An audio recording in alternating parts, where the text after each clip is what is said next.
भारत माता की, भारत माता की, भारत माता की। रणथंभौर में विराजमान त्रिनेत्र गणेश जी की, चौथ माता की, पपलाज माता की, मीन भगवान की, देवनारायण भगवान की, देवधाम जोधपुरिया की, शिवाड़ ज्योतिर्लिंग महादेव की, डिग्गी कल्याण जी की, राम राम सा। आज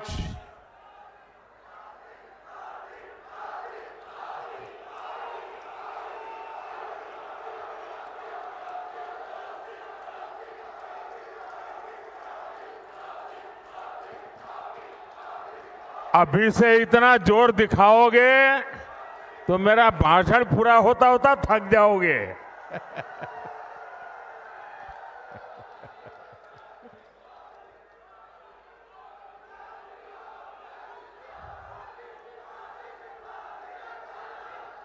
मैं माताओं बहनों को विशेष प्रणाम कर रहा हूं, वो आज और जुस्से में दिख रही है। भारत माता की, भारत माता की।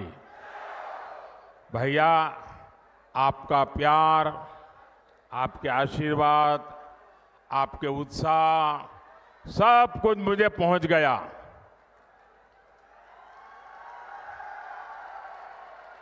अब मैं अपनी बात पहुंचाऊं। आज राम भक्त हनुमान जी की जयंती का पवित्र दिन है। पूरे देश को हनुमान जयंती की बहुत बहुत शुभकामनाएं। मेरे साथ बोलिए, बजरंग बली की, बजरंग बली की, बजरंग बली की। और मैं आप सबका भी आभारी हूं कि आज आपने मुझे गदा देकर के बजरंग बली की जय करने का अवसर दे दिया।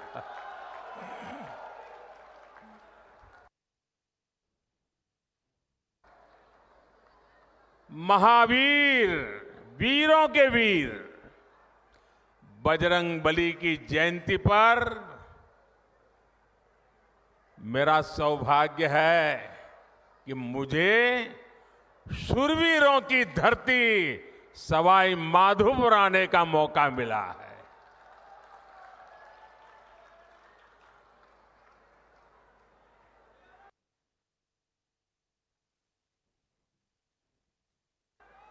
चुनाव के दिन है,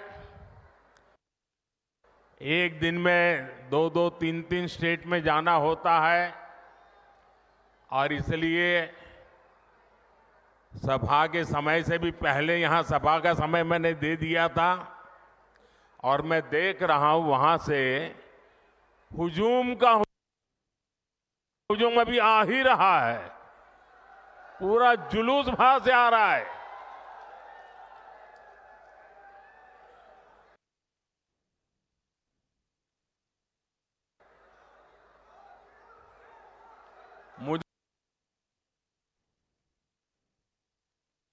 मुझे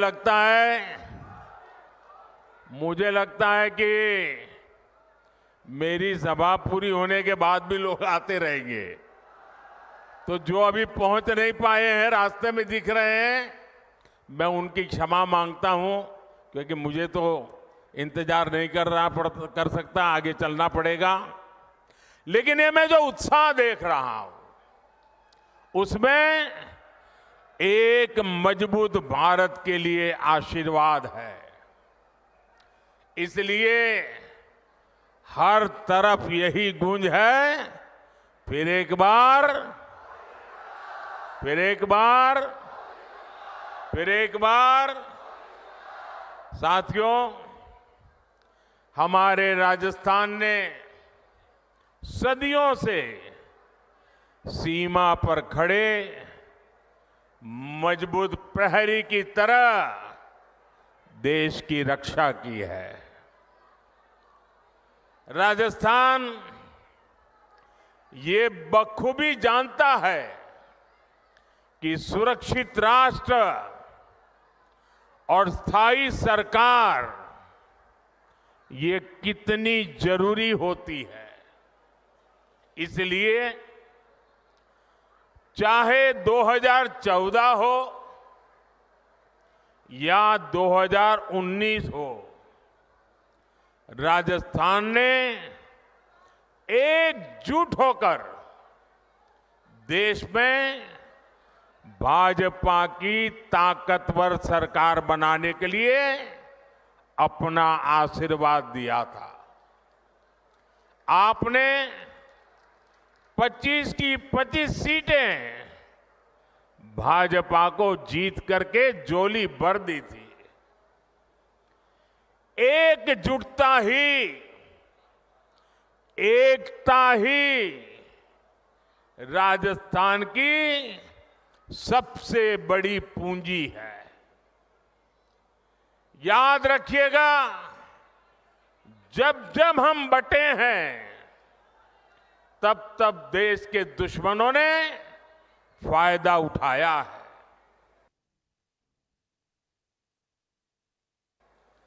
अब भी राजस्थान को बांटने की,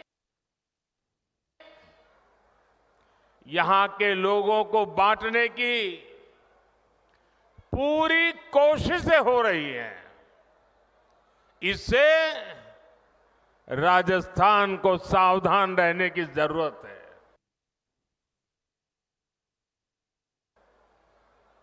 साथियों, एक स्थिर और ईमानदार सरकार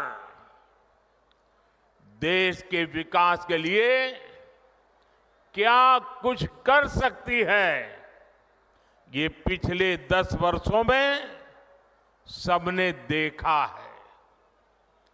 भारत आज दुनिया की सबसे तेजी से बढ़ती हुई बड़ी अर्थव्यवस्था है। पिछले 10 साल में 25 करोड़ लोग गरीबी से बाहर निकले हैं। ये बहुत बड़ा काम हुआ है। इतना बड़ा काम कैसे संभव हुआ? कैसे हुआ ये? इतना बड़ा काम कैसे संभव हुआ?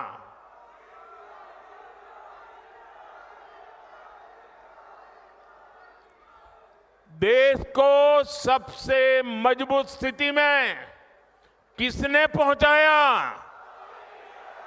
किसने पहुंचाया? माताएं बहनें बताएं, किसने पहुंचाया? ये आपकी उदारता है, आपका प्रेम है, आपके आशीर्वाद है कि आप सारी क्रेडिट मोदी को दे रहे हैं। लेकिन सच्चाई ये है कि ये जो कुछ भी हुआ है ना, वो आपके एक वोट की ताकत के कारण हुआ है, आपके कारण हुआ है। जो 25 करोड़ लोग गरीबी से बाहर निकले हैं ना, वो जो पुण्य है, उस पुण्य के हकदार आप हैं। जिस गरीब को पक्का घर मिला है, उसका जो पुण्य है, उस पुण्य के हकदार आप हैं। जिस गरीब को मुफ्त राशन मिला है, जिस गरीब का चूल्हा जलता रहा है, उसके कारण जो पुण्य मिला है, वो पुण्य के हकदार आप हैं, आपका वोट है। साथियों, 2014 में आपने मोदी को दिल्ली में सेवा का अवसर दिया, तो देश ने वो फैसले लिए जिसकी किसी ने कल्पना भी नहीं की थी। लेकिन आप सोचिए, अगर कांग्रेस 2014 के बाद भी और आज भी अगर दिल्ली में कांग्रेस की सरकार होती तो क्या क्या हुआ होता। कांग्रेस होती तो जम्मू कश्मीर में आज भी हमारी सेनाओं पर पत्थर चल रहे होते। चलते कि नहीं चलते?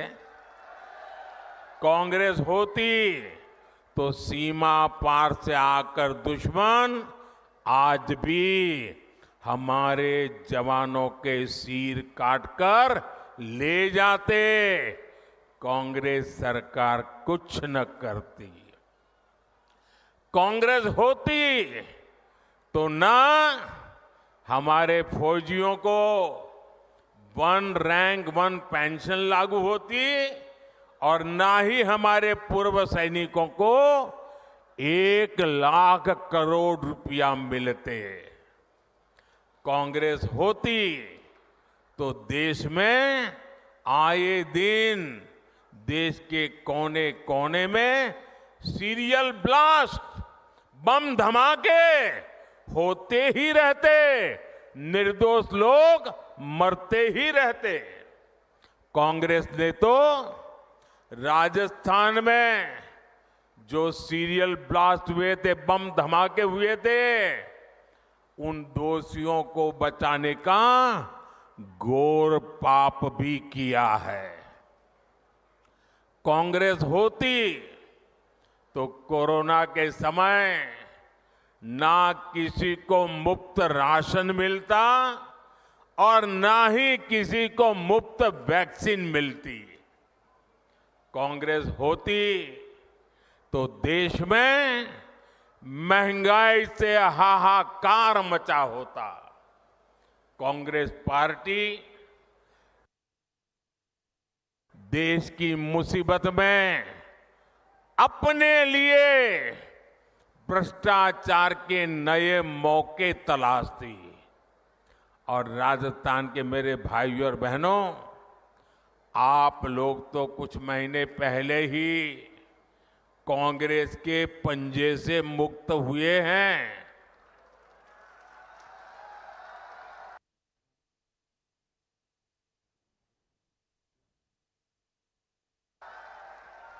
कांग्रेस पार्टी ने सत्ता में रहते हुए जो जख्म दिए वो राजस्थान के लोग कभी भी भूल नहीं सकते। कांग्रेस ने महिलाओं पर अत्याचार के मामले में राजस्थान को नंबर 1 बना दिया था। और दुर्भाग्य देखिए, कांग्रेस के लोग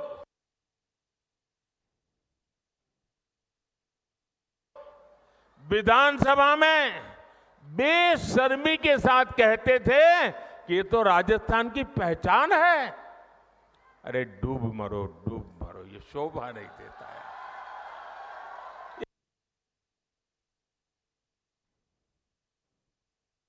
ये शोभा नहीं देता है आपको। टोंक में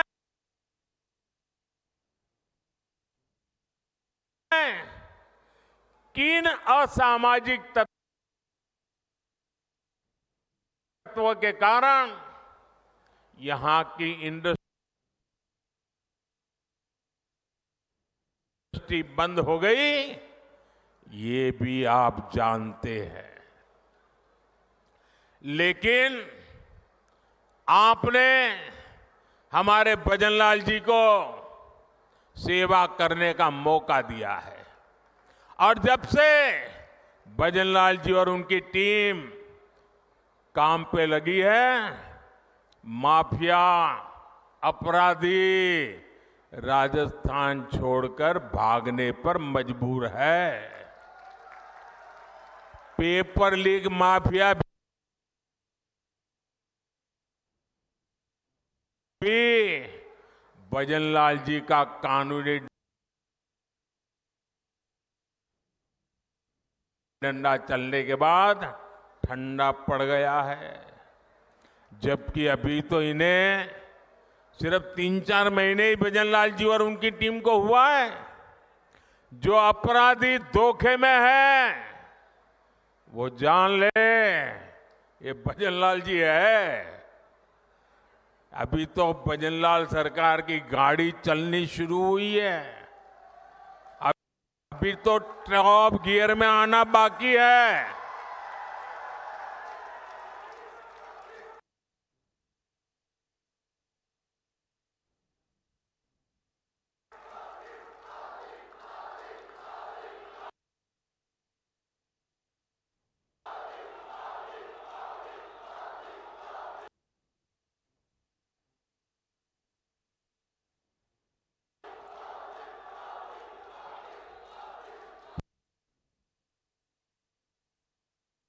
साथियों,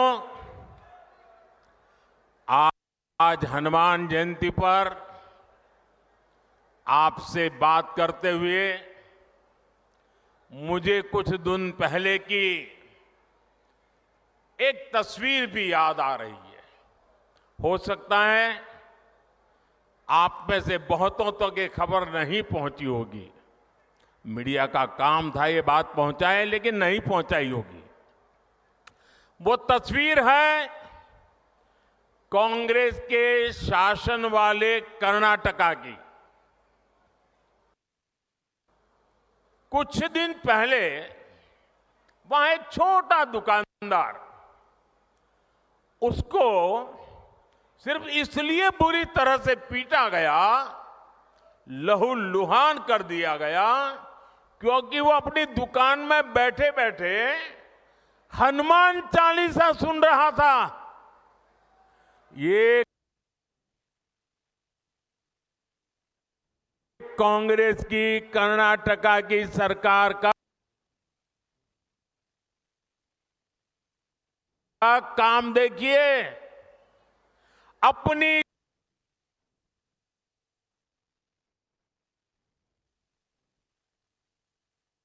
छोटी सी दुकान में एक गरीब आदमी भक्ति भाव से प्रभु हनुमान जी का स्मरण करते हुए हनुमान चालीसा सुन रहा था, उसको लहूलुहान कर दिया गया।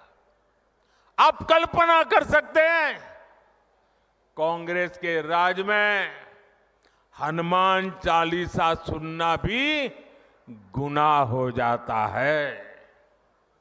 कांग्रेस के राज में अपनी आस्था का पालन करना भी मुश्किल हो जाता है, और राजस्थान तो खुद इसका भुक्तभोगी रहा है। अब सीधी सीधी बात है, जब उनके पार्टी, उनके सारे नेता प्रभु राम का मंदिर बने, प्रभु राम का प्राण प्रतिष्ठा का अवसर हो, मंदिर के लोग जाके रूबरू में आने के लिए निमंत्रण दे, सम्मानपूर्वक निमंत्रण दे, और पब्लिकली उस निमंत्रण को ठुकरा दिया जाए, तो उनके चेले चपाटे भी हनुमान चालीसा करने वालों को पीटेंगे कि नहीं पीटेंगे भाइयों?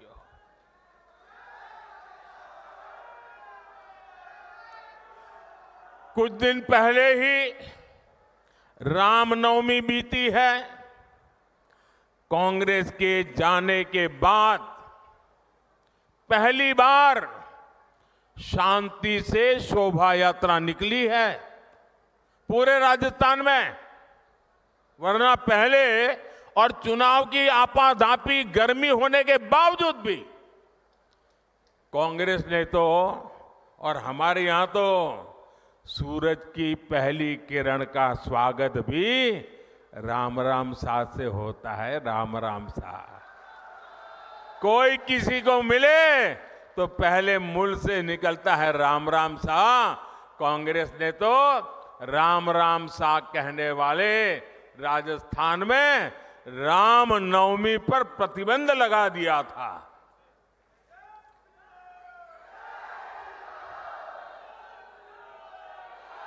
और हमारे किरोड़ी लाल ऐसे हर मुद्दे पर लड़ाई लड़ते थे।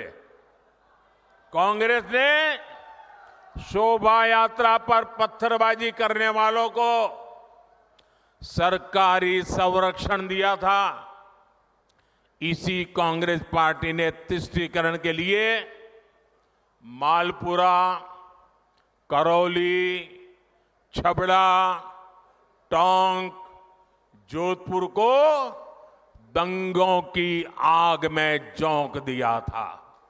झोंक दिया था कि नहीं झोंक दिया था? झोंक दिया था कि नहीं झोंक दिया था?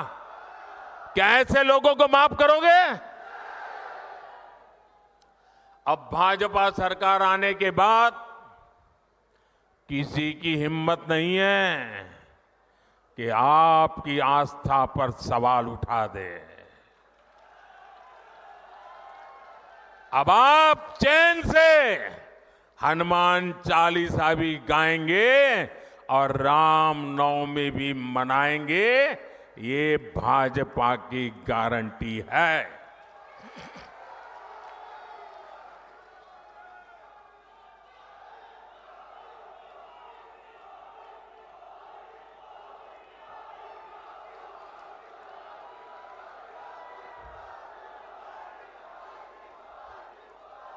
साथियों, अभी परसों जब मैं राजस्थान आया था तो मेरा एक 1.5 मिनट का भाषण, 90 सेकंड का भाषण, और मैंने कुछ सत्य देश के सामने रखा। और पूरी कांग्रेस और इंडी गठबंधन में ऐसी भगदड़ मची है, ऐसी भगदड़ मची है।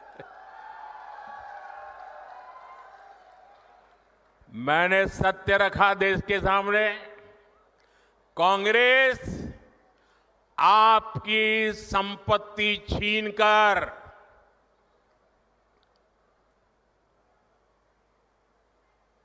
उनके खास लोगों को बांटने की गहरी साजिश रचकर बैठी है। 2-3 दिन पहले मैंने कांग्रेस की इस वोट बैंक की राजनीति, तुष्टीकरण की राजनीति का पर्दाफाश किया था। इससे कांग्रेस और उसको सिस्टम में उनको इतनी मिर्ची लगी है, इतनी मिर्ची लगी है कि वो हर तरफ गालियां देने में टूट पड़े। जो आए वो मोदी को गाली दे रहा है। मैं कांग्रेस से जानना चाहता हूं, आखिर कांग्रेस सच्चाई से इतना डरती क्यों है? कांग्रेस क्यों अपने नीतियों को ऐसे छिपाने में लगी है? जब आपने नीति बनाई है, निर्णय लिया है, तो अब जब मोदी जी ने खुल करके राज रख दिया, आपका हिडन एजेंडा बाहर आ गया, तो अब कांप रहे हो? अरे हिम्मत है तो स्वीकार करो, हम आपसे मुकाबला करने के लिए तैयार हैं।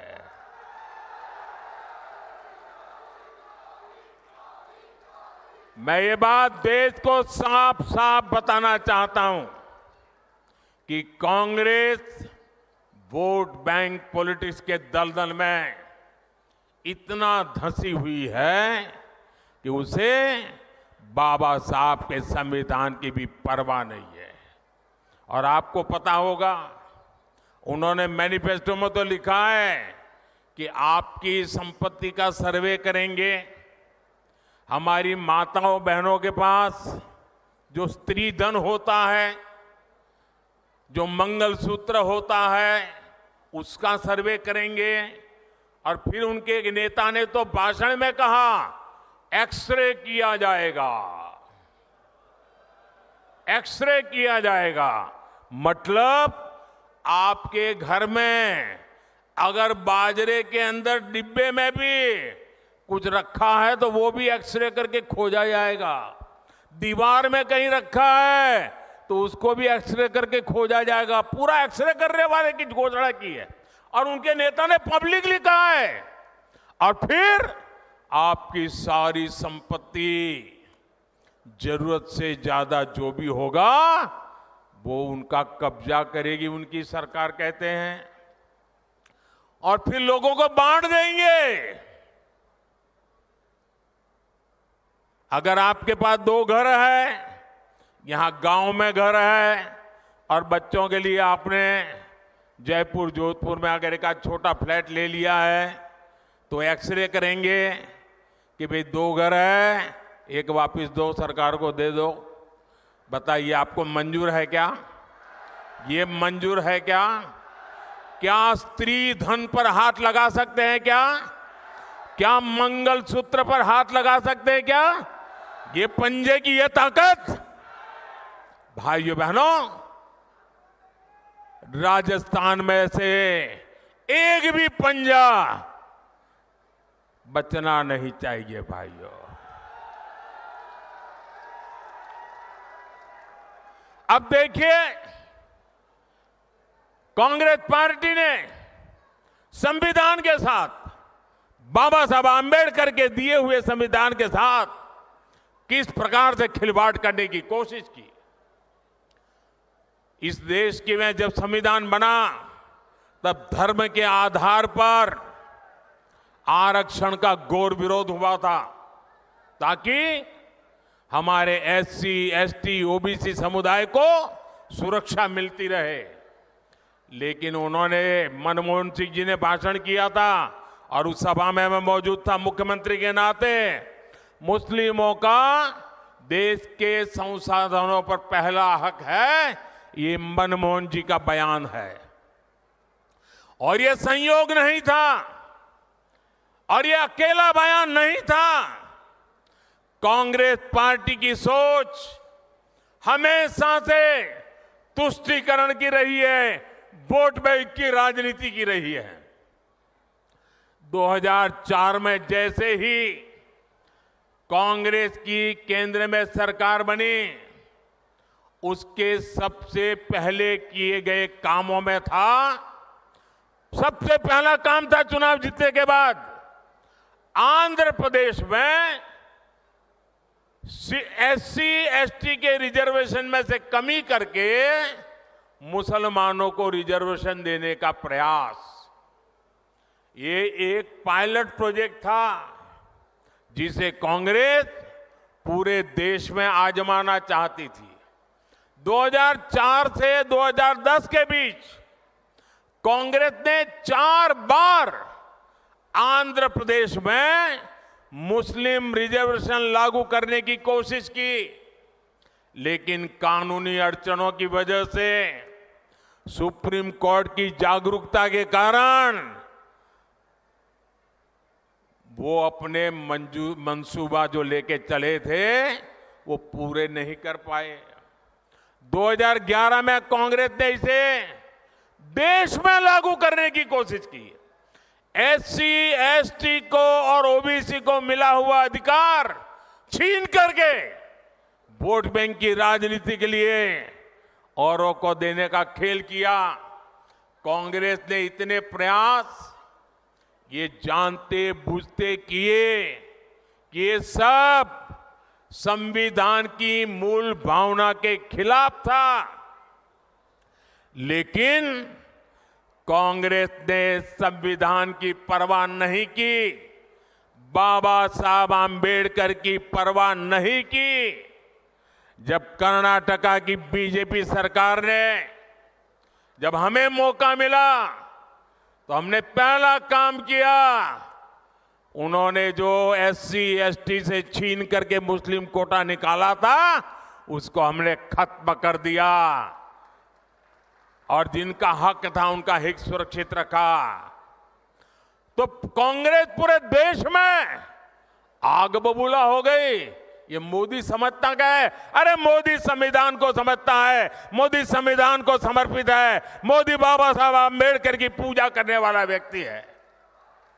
साथियों, सच्चाई ये है कि कांग्रेस और इंडिया अलायंस जब सत्ता में था तो ये लोग दलितों, पिछड़ों के आरक्षण में सेंधमारी करके वोट बैंक पॉलिटिक्स के लिए उनकी खास जमात को अलग से आरक्षण देना चाहते थे, जबकि संविधान इसके बिल्कुल खिलाफ है।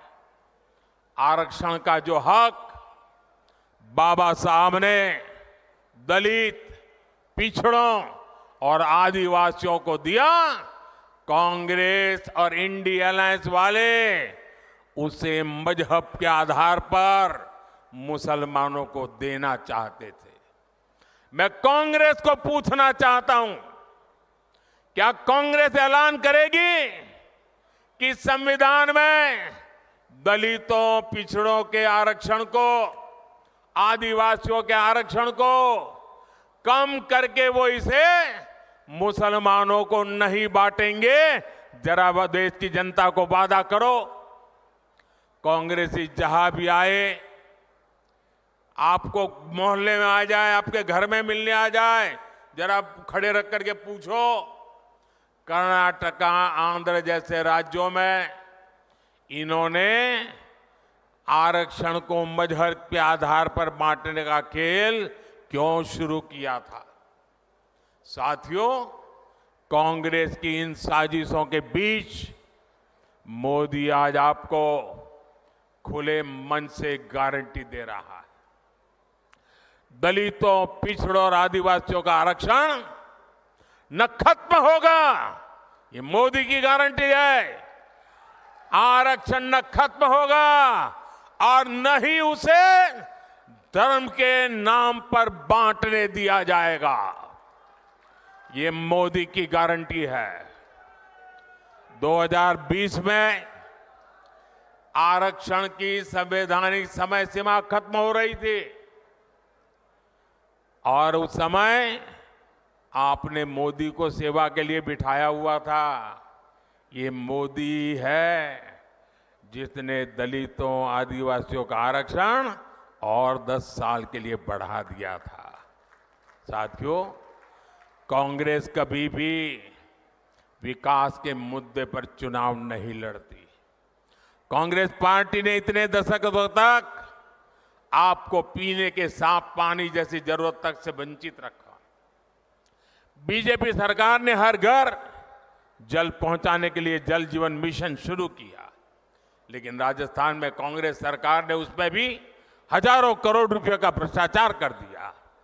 कांग्रेस ने राजस्थान के लिए सबसे जरूरी ERCP प्रोजेक्ट को भी पास नहीं होने दिया। ये भाजपा सरकार ने, हमारे भजनलाल जी की मेहनत ने 3 महीने के अंदर ही ERCP परियोजना को पास कर दिया। ERCP का बहुत बड़ा लाभ टोंक, सवाई माधोपुर को मिलने वाला है। इसका बड़ा लाभ यहां के किसानों को होगा। यहां सवाई माधोपुर, टोंक जिले में PM किसान सम्मान निधि के करीब 1100 करोड़ रुपए सीधे ट्रांसफर किए गए हैं। राजस्थान में गेहूं का समर्थन मूल्य भी बढ़ाया गया है। साथियों, कांग्रेस को आधुनिक इंफ्रास्ट्रक्चर के निर्माण से भी एलर्जी है। ये बीजेपी है आज पूरे देश में आधुनिक इंफ्रास्ट्रक्चर बना रही है।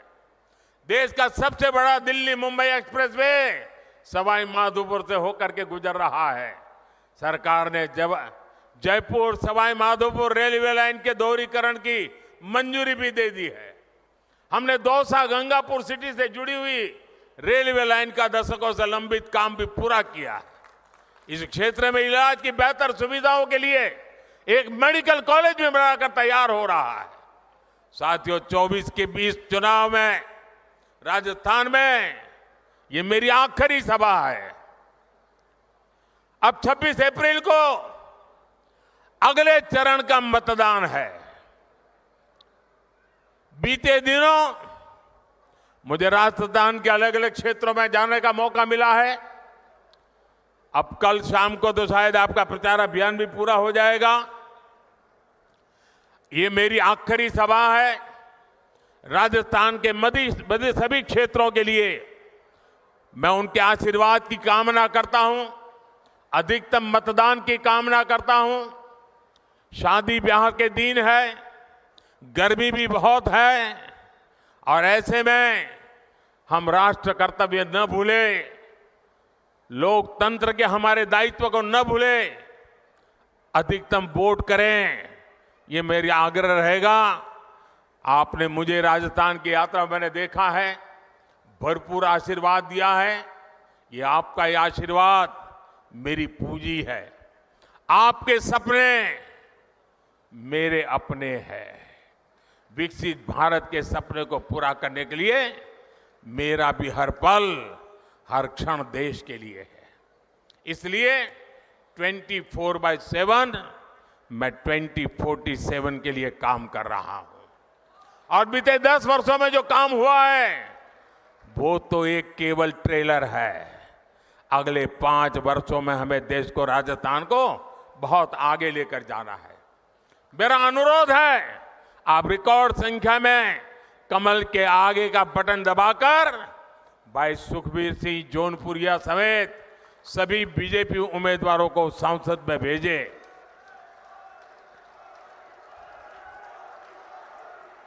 और ये हमारे जौनपुरिया जी सामान्य इंसान नहीं है।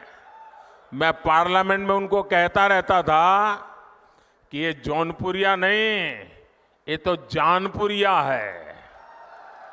ये जान भर देते हैं, जहां भी पहुंचते हैं जान भर देते हैं। ऐसे हमारे जौनपुरिया जी को, और आपका एक एक वोट सीधा मोदी को जाने वाला है।